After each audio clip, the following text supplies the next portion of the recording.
Hi everyone, welcome back to Initial Thoughts, a series in which I give my views on films as and when they are released.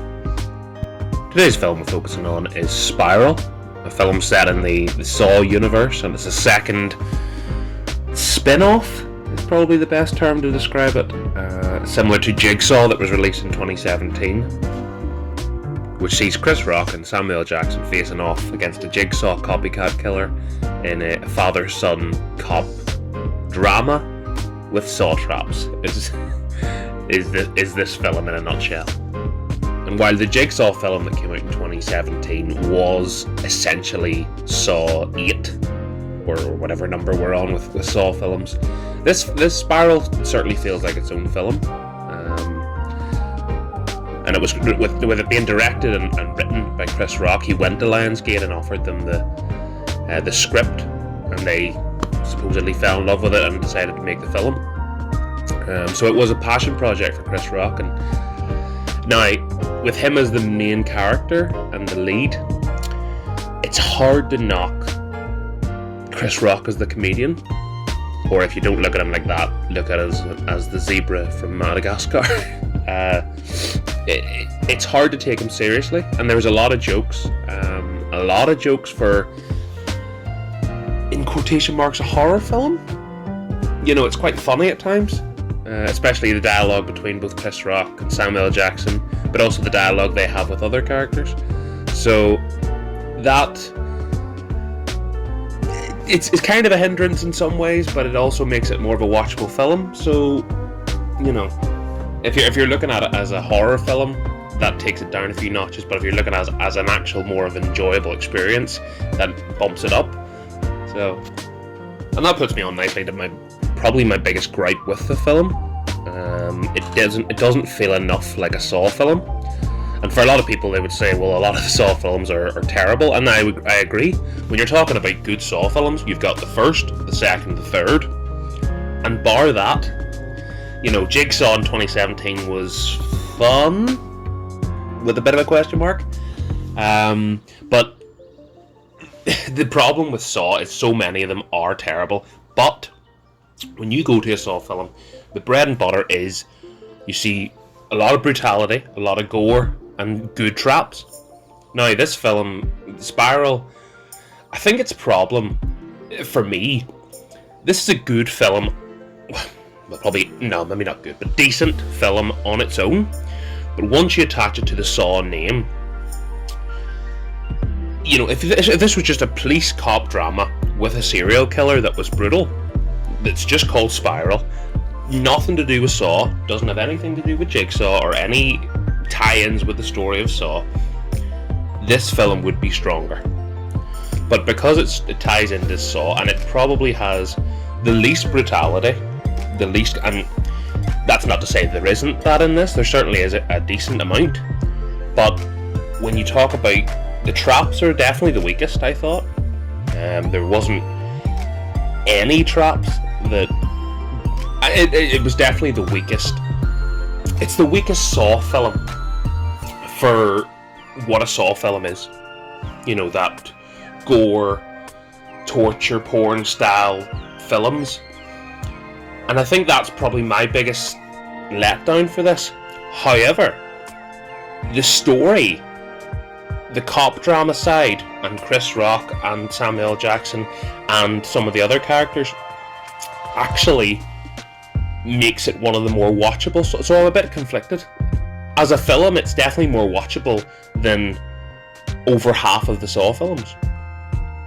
For actual story, plot, drama, etc. And acting, definitely acting. You know, there's actually I should caveat that by saying, again, about what I was saying earlier about Chris Rock isn't bad. He's pretty good, and I was a bit surprised. He was okay, and you kind of warmed to him as the film goes. But certainly that first 45 to an hour, you're very much still looking at him like the comedian, and he's still cracking jokes like the comedian. So that is a bit of a hindrance, but once you get used to it, it's decent. Overall, I had fun though. I like myself. Certainly the first three, I love those films. But as I mentioned earlier, I was let down on the Saw element for things like traps and gore and all that there, especially with it. I got to see it on the big screen. It was my first film of the year back in a cinema, so that was great. And I might be riding that high slightly for this film, but you know, the script was pretty good. The traps were let down, so I'm a bit torn for this film. As you can see, IMDb hasn't been too kind to this, giving it a 5.9. I'm not going to be too different to that. I'm going to give it a 6.5. Bit more. I think into the 5 echelon is too low. I think 6.5 would be fair, because the story was enjoyable for the most part. I just think attaching that Saw name, as I've said a few times, you go into it with a certain expectation, and the expectation of gore, gruesome, brilliant traps, they were all a letdown. So that's why my score can't really be any higher than that. I think for reference, I would probably put all of the first 3, certainly the first Saw film, in like between a 7 and an 8 bracket, and the real terrible Saws in like a 3 to 5 out of 10 bracket. So 6.5 is certainly closer to the good ones. That would be my endorsement for this film. So yeah, that's my review for Spiral. Thanks for sitting listening to me for however many minutes it's been. I do have to say, it was so nice to be back in the cinema, everyone. It really was. I would also encourage you to if your local theatre and your local cinemas have reopened, give it a go. I know some of the films out at the minute aren't the greatest, but you might find a wee hidden gem.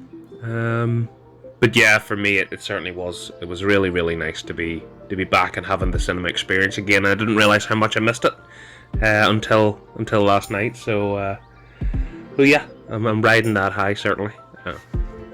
Before I go, folks, just a few things to plug.